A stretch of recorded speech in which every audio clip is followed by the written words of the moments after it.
Alrighty. We are going to go live in the Facebook group and hopefully this is all happening.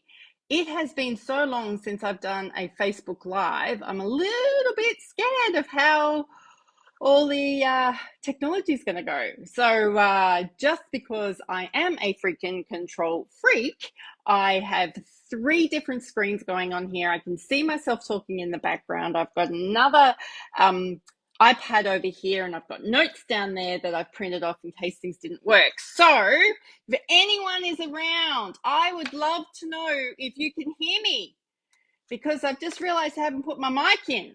So that might be a problem. Let's see if we can fix that. B, can you hear me? Oh, that's going to be problematic now. I need somebody to let me know if you can hear me. Otherwise, it's going to be very awkward. Now I've got to come over here to actually actually work out whether you can hear me. And I'm waiting for Matteo to turn up. Let me see how we work out how to do that. Add. Send invitation. Beautiful. The invitation to come on live here, and still waiting for somebody to let me. Oh, Matteo can hear me. Woo! We'll go with that. Beautiful. Here you are. Hey, Joe, how are you? Good. I am feeling like the technology whiz of 1982 right now. Yeah, 100%. This is my first time doing a Facebook Live as well.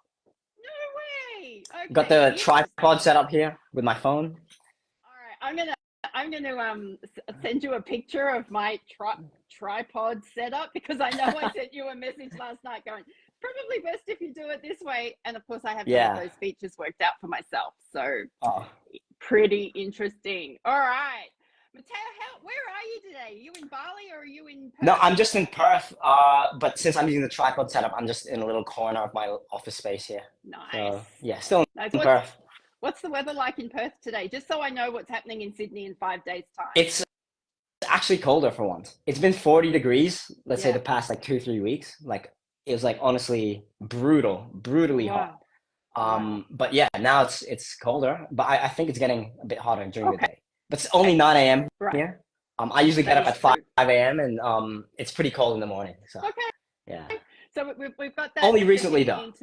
Yeah. We've kind of got that tripping into autumn thing happening here now, which is kind of refreshing. It's so humid here on the East Coast, well, in Sydney today.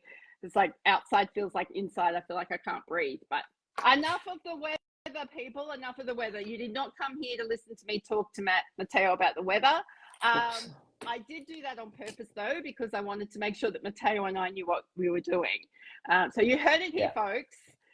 This is Matteo's first Facebook Live, and Joe hasn't done one for about 2 years. So yay us! We feel honored to be the first one in the last 2 years. That's really cool. Very, very cool. All right, so I just want to give you a really big mention and shout out, because I caught up with Jasmine this week, who I know you have spoken to as well. She had nothing but wonderful things to say about you.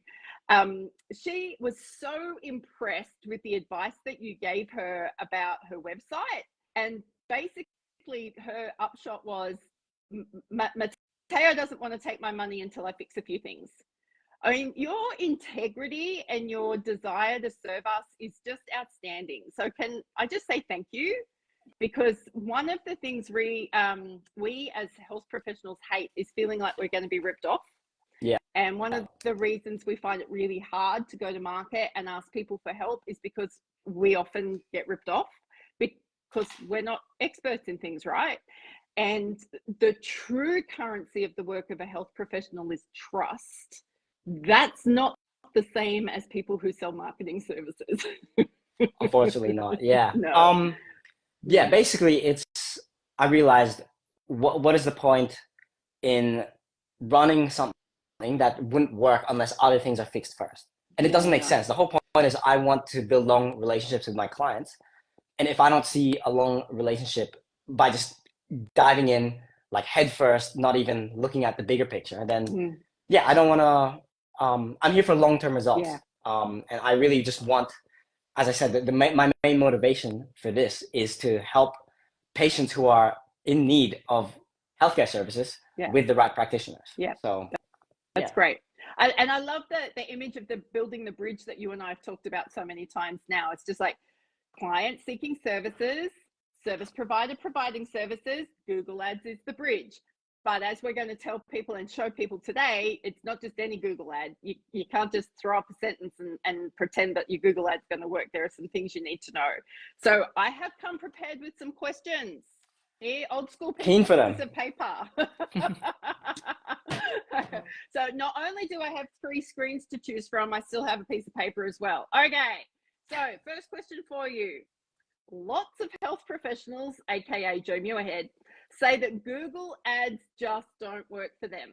So what are the biggest mistakes that you see when health professionals try and DIY their own Google ads? The first thing I would talk about is the keywords, the relevant keywords and search terms that your ideal clients would be searching for if they were ready then and there to book an appointment with you.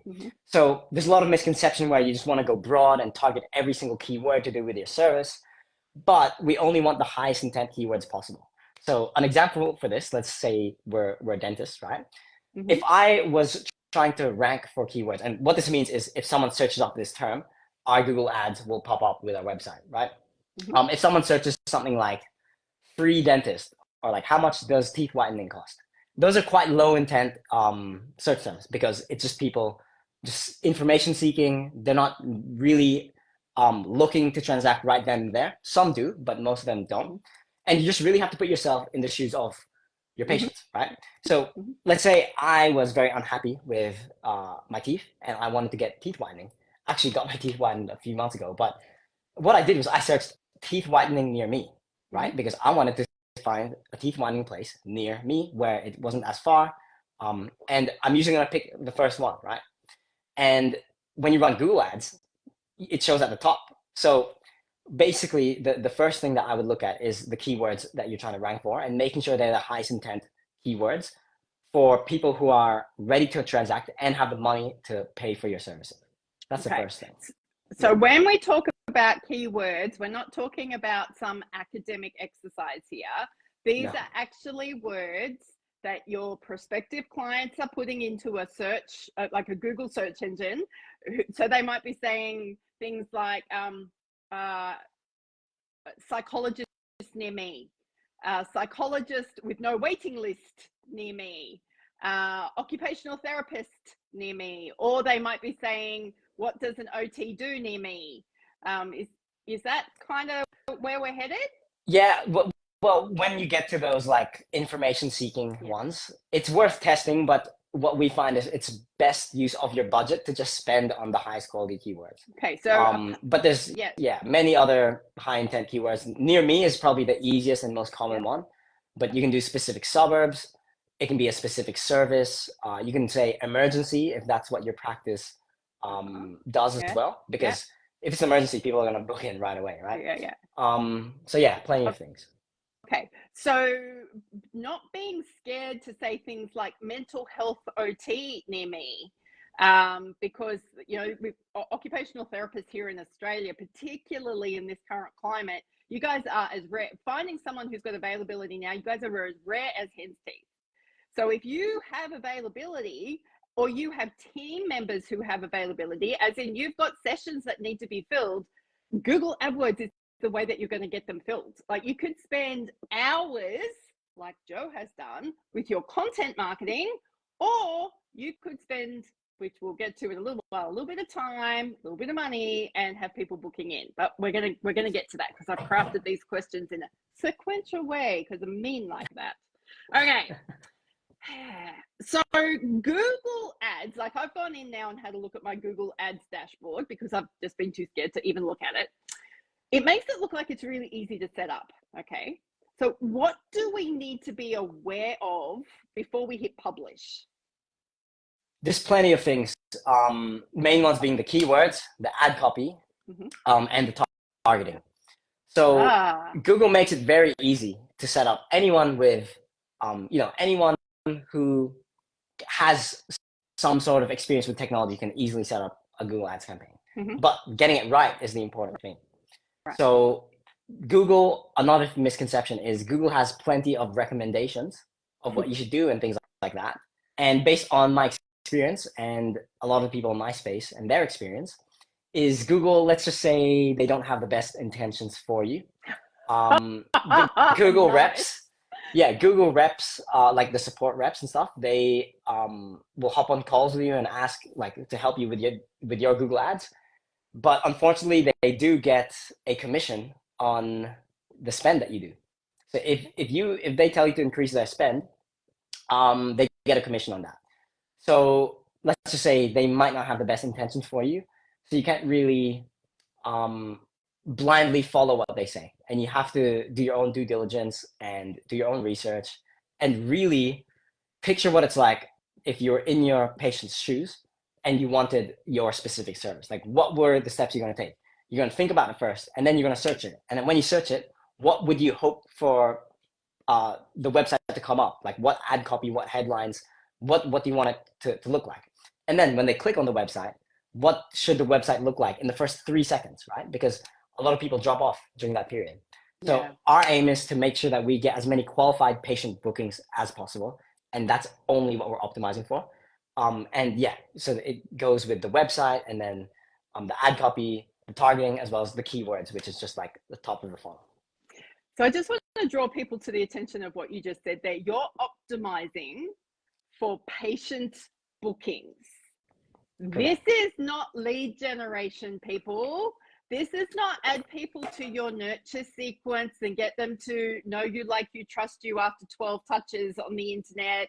This is not hours and hours of agonizing over what videos you should be posting online and when online, hoping that somebody's going to see it.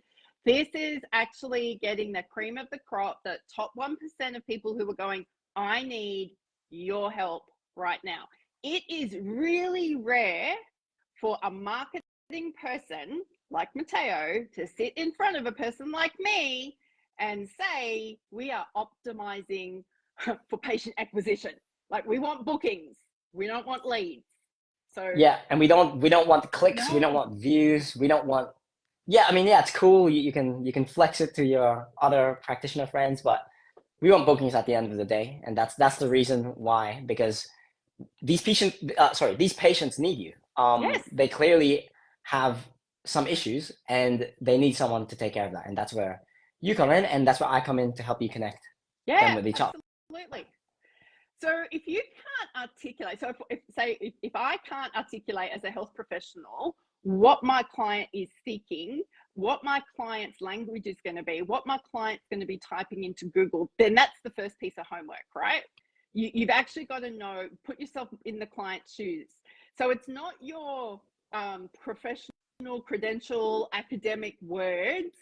Correct. That's Like I've said this another many. misconception. Yeah. Yeah, I have often said nobody cares whether you can ACT the CBT of my PTSD. Like, nobody's putting that into a Google search. So Matteo's just going, what the hell did Joe just say? It's however, it can be helpful as like a description, Ah, not definitely okay. not a headline, but maybe a description on a Google ad, which is like, yeah, like the sub headline basically. Or if you have that info on the website, Mm-hmm. which has more about you, because sometimes people just need a little push, and maybe just you need to build a little bit more rapport before they actually Yeah. book in. So it is helpful to have information about Mm-hmm. yourself and the Mm-hmm. services you provide, your experience, etc. But the main thing is just the intent. So Yeah. your service, the area you're in, and that's it. And Yeah. make it very easy for them to book. The Beautiful. other stuff is like it's like a 1%er. So it's not that it doesn't matter, but it just doesn't move the needle forward as well as these high intent pages and Yeah. keywords and ad copy. So if you don't know your clients that well, then you need to buy my learning library. I'm just going to be your brutal plug for Joe now. No apologies, because I've got a whole sequence of questioning. I've got a coaching program in there that will actually help you get to the point where you can know your clients so well that you can turn up and have a conversation with Matteo and actually be writing really good quality ads. Like that is the power of this. Not just about your website copy, not just about your social media stuff, not just about your newsletters that you send out. This is how your ideal client knowledge and skills actually helps you.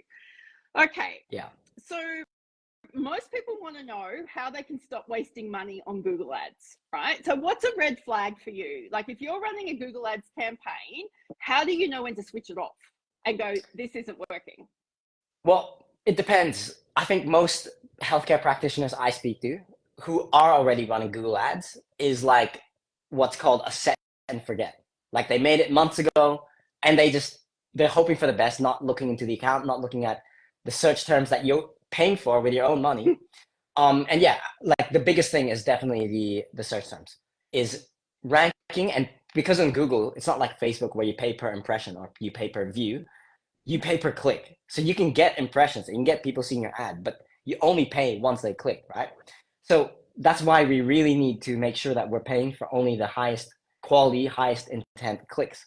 And the biggest mistake I see where people are quote unquote wasting money is because they are not looking at the keywords that they're ranking for, not looking at the search terms that their ads are popping up on. And it's usually these lower quality search terms, like information seeking is a big one, or perhaps it's completely different.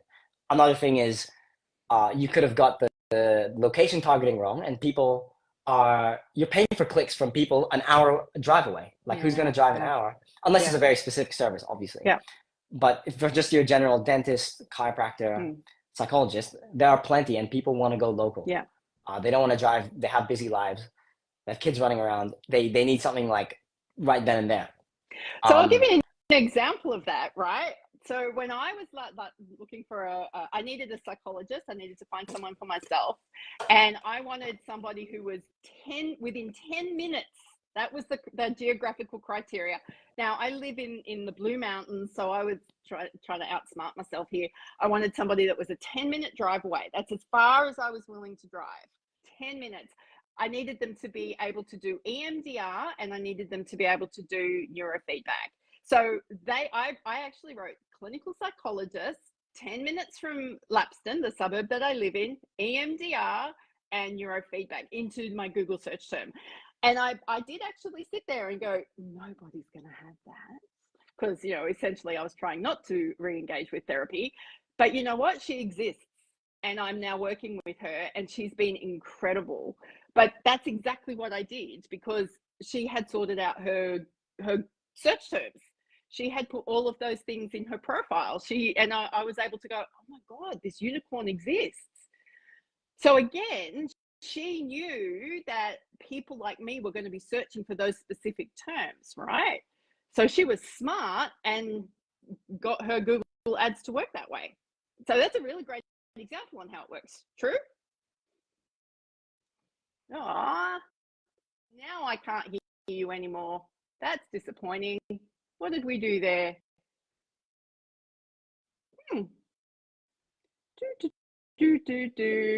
Why can't I hear you? Is it my headphones? That's really bizarre. Wow.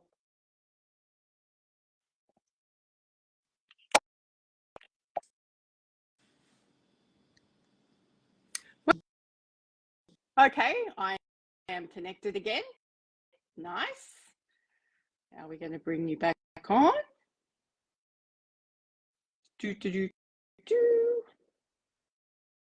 Hello. Oh, there we go. Can you hear me? Nice. Okay, I'm not sure what happened there. No, all right, where were we? Well, I was telling you about my very specific search terms in Google. I was saying that's word for word exactly why Google Ads works. It worked for you. Why shouldn't it work for any other healthcare practitioner? Yeah, absolutely. So if you, I'm just trying to give people some really concrete examples now. So if you've got an occupational therapist on your team who is great with kids, and you've got availability now, you could write for your keywords, occupational therapist, probably the suburb that you're in, and working with children or pediatrics. Yeah, pediatrics, right? Pediatric OT near me. Yep. A lot of people search like the nicknames like OT. Yep. As an example, instead of just occupational therapy. Yeah. Pediatrics, or anything similar like that. Mm-hmm. Also to do with the pain points that your patients are going through. Right. Like let's say, let's say for OT, you work with children who are nonverbal or something, or this might be Mm-hmm. more for speech therapy, but we would say like nonverbal therapist near me or something, Mm-hmm. Yep. for kids. And Yep. yeah, the most high intent terms are like near me or like searching up a location, because these are people who are like keen to book in like right now. Yeah. Yeah. No, that's cool. And I guess too, I'm just thinking as well, if especially for pediatrics, we want things that, you know, they're going to work with children, but they're going to have parking. They're going to have school outside of school hours appointments available. That sort of thing as well. I mean, we're probably not as high intent, but these are some of the things that we can start to think about. Yeah. Yeah, Uh, 100%. mm, And there's like nuance to it. Like it's not black and white. Like, oh, only just this yeah. works. Yeah. Like what we do for our internal clients is we usually test these like um, these more lower intent keywords to see if they perform or not. Okay. And we kind of just So make a how do you know? decision How off do you that. know if a word's performing? Well, it's if we're getting conversions There we go. for it. That's really it. If we're getting bookings, if we're getting phone calls, that's all that matters. Clicks, views, no one cares. Unless you do care, and maybe you should do Facebook ads instead, because that's a good way to get views and a lot more cheap than Google ads. But if we just want the highest intent bookings and phone calls and inquiries, then Google ads is definitely better. Okay, so you've just brought up, I know one of the biggest issues that health professionals is going to have is parting with money. So you on the podcast this week, you actually gave us a breakdown. You actually gave us a dollar figure. So for those that haven't heard the podcast yet, how much do you think we could be spending on Google ads a day to get a result? Yeah, so you can start as low as like $15 a day. Mm-hmm. We suggest a minimum to our clients, and we only work with clients who can afford like $33 a day minimum. Yeah, right. Because that way, if you're spending any less than that, you're kind of not getting the best data from Google, right? Mm-hmm. Um, but yeah, like you just really need to, and I think we went over this in the podcast, but you need to understand the numbers of your practice. Like Yes. how much is a new patient worth to you? Yes. What is their lifetime value? And that's why it may seem sometimes that you are in the red, or like the goal is to like break even in the front end for ads. Nice. But as these patients keep rebooking, that's when the profit comes in. Because Yeah. if you understand, like, okay, the average patient books in for, let's say, 10 times, then paying, let's say you charge $200 per session. Mm-hmm. Even if you're getting $200 per new booking, which is a bit on the expensive end, you're breaking even on the front end. If they book in for 10 times, that's $2,000, Yeah. right? In the long term. And I guess it's all about just making the investment and knowing that it will pay you dividends in the long term as long as you stick to it, because you understand the lifetime value of your clients. Another thing that people don't realize is some practices average one new patient averages one or two referrals, right? Exactly. So that's even more. So a new patient is super valuable to you. So yeah, it's just all about understanding the numbers, the math and accounting behind it. And yeah, that's why a lot of health practices spend plenty of money, hundreds of dollars a day on just ads, because they understand that a new patient to them is worth a lot. Not just on the first initial booking, but on the back end, maybe they buy the other products, other services. If they have products that they recommend as well, they can buy these like supplements as an example, or some type of medicine, or any affiliates that the practice offers, Mm-hmm. right? So yeah, it's just all about knowing those numbers and making sure that it makes sense financially. And you need to understand that, like, don't just look at the front end, look at the back end and how it's going to work in the long term. If you are obsessed with front end results and making profit like this, then Google ads may not be for you. That's the reality. Healthcare in private practice may not be for you. This is a bit of a long-term game. I mean, there are practices that do really big numbers, but these are also practices that I know spend thousands of dollars a month on Google ads. Thousands and thousands, because they know that they're going $1,000 spend on a Google ad is going to make them 40, 50 grand. Yeah. But for those of us who are just starting out or want to test this out, so for my mind, the way I'm thinking about this, like as health professionals, we are busy, we are tired, and we've got to start looking at ways that we can leverage ourselves. And if we are the owners in the business, we're often thinking of leverage in terms of building a course or running a group or putting in a different stream of income, which is nice. But if we haven't got people filling those spots, then it's useless. So we'll then spend 10 hours writing a blog, creating an email list, nurturing, going to networking events. And if you're charging yourself out at $200 a session and you're marketing for 10 hours a week, 10 times 200 is you've just spent $2,000. Yeah. Now, if you had popped that $2,000 into Google Ads following the advice that Matteo is giving you free here today, or you could book in a consult with him and get him to do it for you. If you could start putting that $2,000 in, not only are you then available to see clients, you're filling up the other people in your practice. So once Matteo started helping me understand the time, the energy, and the financial return on investment, I'm like, I've been sold a lie. I need to get better at paid ads. 100%. Like, it's just like, why are we not doing more of this? It's like, yeah, it's just lots of limiting beliefs, yes, being scared, because a lot of people see it as like a gamble, but yes, that's because a lot of the time they don't know how to do it right, and it's not their fault. You know, they have plenty of things. You guys are so busy with your patients, running teams with your practitioners and admin and all this HR, all these things that you need to yeah, worry about. yeah. The last thing that should be on your mind is running ads, Good because point. you're so busy, right? So it's not your fault that it is like that, but it doesn't have to be that way. Yeah. If you can figure out a way to get it right, and profitably for the long term, so you can get Yes. consistent patient Yeah. bookings, then you win. Yeah. That's pretty much it.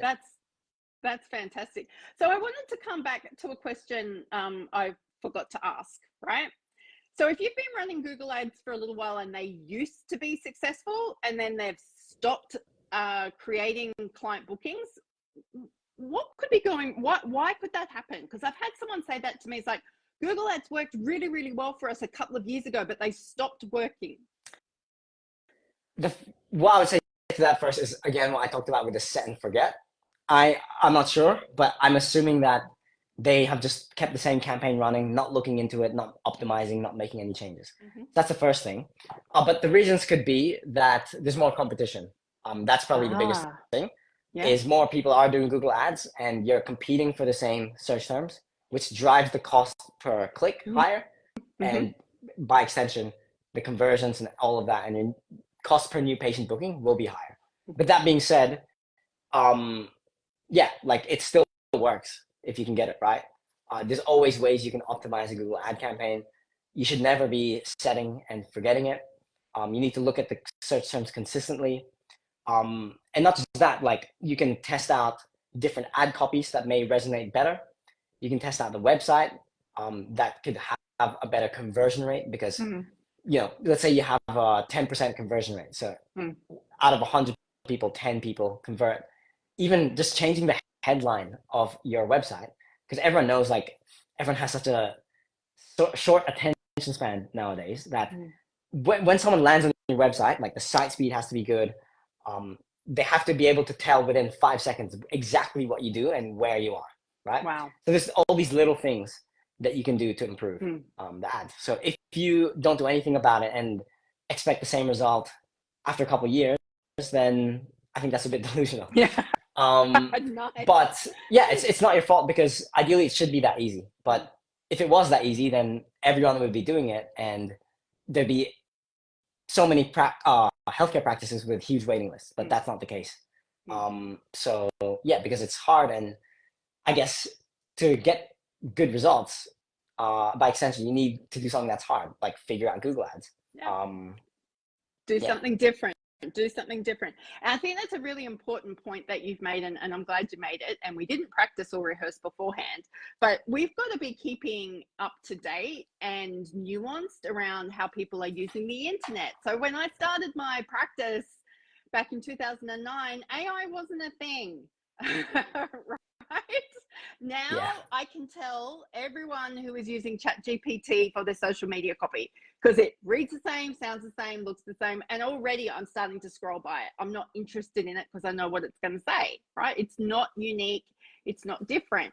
So if we've got clients who are, or prospective clients who are using Google or using different search terms, or they're describing their symptoms differently. So I'm a Gen Xer.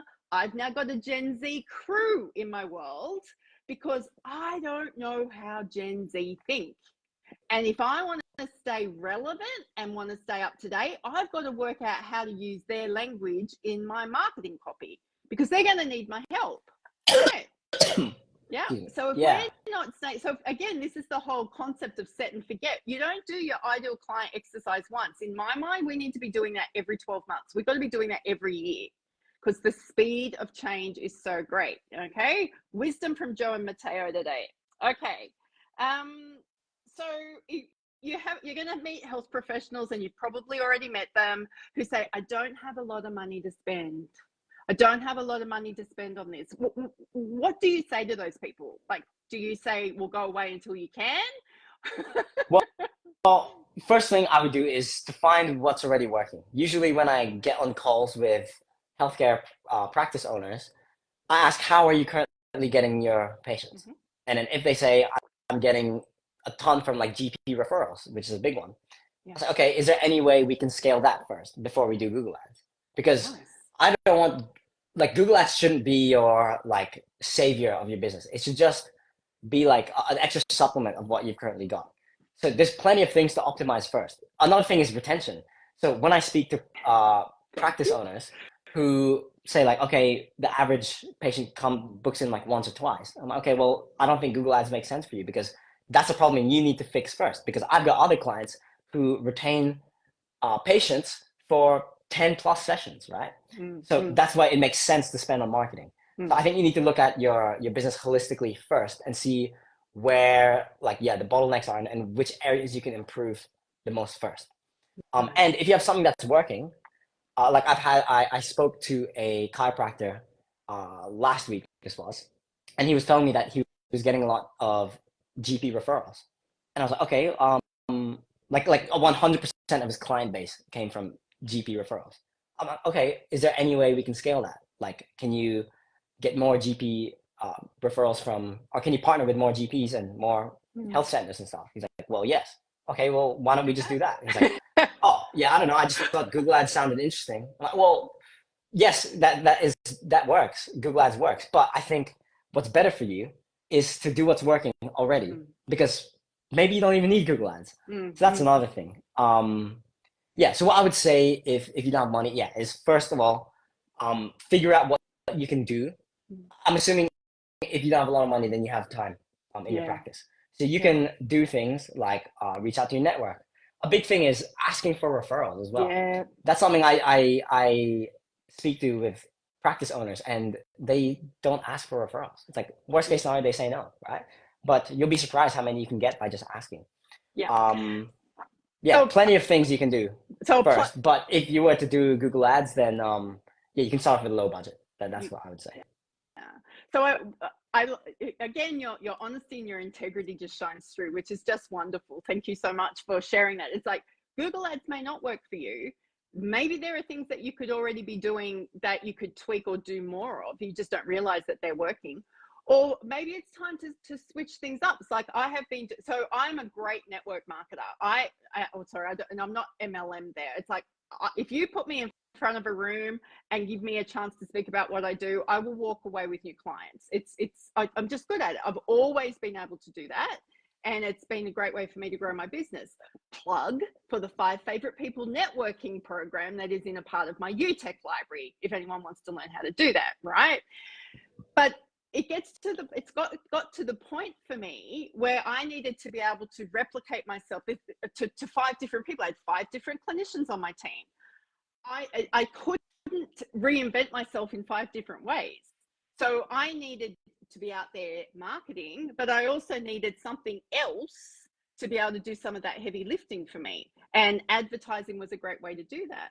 So it's not that you just stop all your other marketing activities and go, Google will be my savior, or Google Ads. That's the wrong mindset. Yeah. Thanks. I'm really grateful that you said that. It's like, could Google Ads be the next thing that you need to add into your marketing suite of things that you're doing to help you fill those spaces right now, so that you can actually get more of the clients you want to be working with? Because who doesn't want to do that? Yeah, 100%.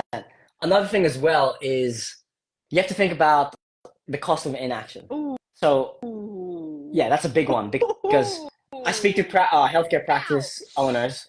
A lot of them is I speak to the owner, right, who's a head practitioner, principal practitioner, and they're like, I can get my books filled because I've been doing this for longer.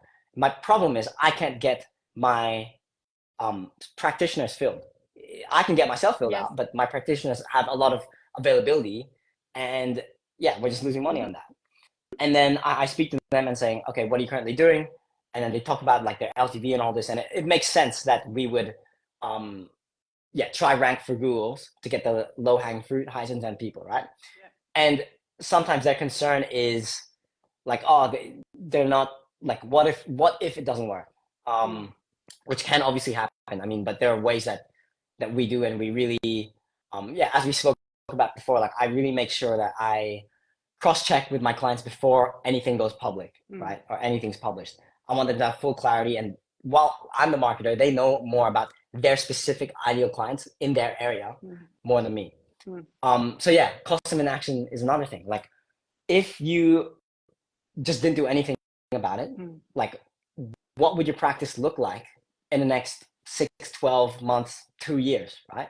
You'd probably be in the same position, just wondering where your next patient will come from, and just stagnating like this. And the reality is, I think, I don't want to get too deep here, but I think it is almost like a disservice because there are people who actually need you, and it's your job to make sure that you are known to them and that they can book in for you for your services.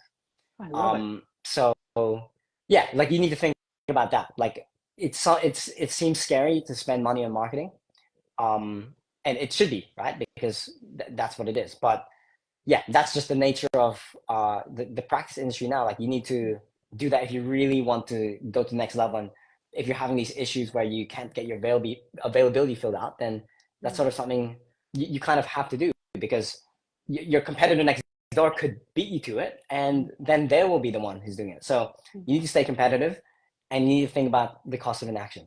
If it's not with Google Ads, you need to change something at least. Yeah. Have a better retention strategy. Ask for more referrals. Yeah. Things like that. Yeah. We can't be in private practice and pretend that the clients are just going to magically find their way to us. That world went a long time ago. It went 20 plus years ago, because I've been talking about the fact that clients don't do that. And I've been teaching people how to help market their practices since 2009. So it's been a long time. We've also been lulled into a false sense of security, particularly here in Australia with the NDIS, where, we just had too many clients, too many people having funding for services, not enough people available to do the services. And with the current complexities around NDIS, I mean, government decisions are driving people away from the scheme, driving clinicians away from the schemes. But what are you going to replace it with? What are you going to do instead? I have so many health practices coming to me going, I can't be reliant on NDIS referrals anymore because the government might change its mind tomorrow. Particularly after Brad Williams, the occupational therapist who was on the podcast, the government changed their mind and he nearly lost his business not once but twice. So this is how we stay future-proofed, people. We need to actually be aware that marketing is an ever-evolving beast, but it doesn't need to feel like a beast. Yeah, the other thing I was going to say is just going to your point about like diversifying. is, let's say you have one channel where you get most of your patients from. Let's say let's just say it's social media like Facebook and Instagram. What if Zuckerberg decides to shut down the platform? I mean, we saw it with TikTok in the US that nearly happened. Like a lot of people would have lost their whole business from that. So it's important to, yes, double down on what's working, but you need to be ready because anything can happen, and you need to diversify. So a lot of when I speak to healthcare practice owners, a lot of them come to me saying, Google Ads isn't a huge focus, but I do want to get it started because I don't want it to rely on just Facebook if they were doing Facebook, right? So that's something else. That's really smart. That is so smart, because none of these platforms are guaranteed. They're not our business rights.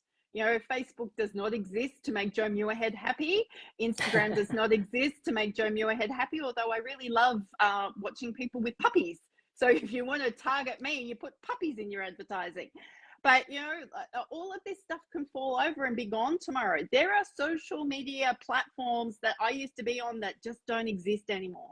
I'm not talking about Twitter. There are other ones as well. You know, they just don't exist anymore. So if we're not going to, like, health professionals think about the word diversification, and they're already thinking about service delivery. Well, we've got to actually be thinking about diversification in terms of our marketing spend, our sales spend, probably diversification in terms of the types of people we bring onto our teams. It's a bigger concept than just, oh, how else can I sell and package my knowledge? Anyway, 100%. We are now drifting into other topics of conversation. Matteo, you have been an incredible first ever sponsor of the Entrepreneurial Clinician podcast. I am super impressed with the way we have made things work. So thank you for trusting me.